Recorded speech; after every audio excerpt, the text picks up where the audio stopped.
Mark wasn't one of Jesus' disciples, his 12 followers. He was a good friend of the disciple Peter, though, and we believe the Gospel of Mark is his record of all the stories Peter told him about Jesus.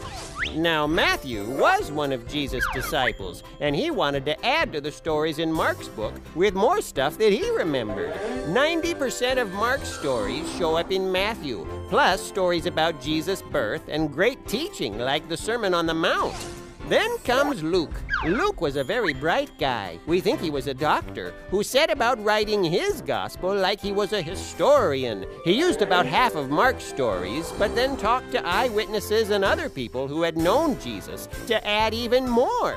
Luke was such a good historian that he went on to write the history of the early church, the book we call the Acts of the Apostles. Between the book of Luke and the book of Acts, Luke wrote a quarter of the entire New Testament.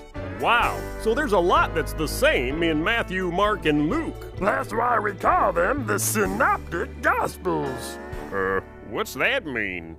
The prefix SYN means the same.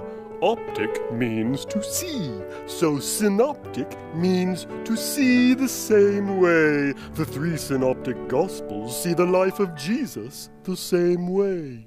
So what's the fourth gospel, and how did he see Jesus? The fourth gospel is the Gospel of John. Now, John was one of Jesus' closest disciples. He didn't use any of Mark's writing when he wrote his own book, and he kind of had a different purpose in mind. That's right. John's Gospel may be the most popular book in the entire Bible, and it's been translated into more languages than any other book.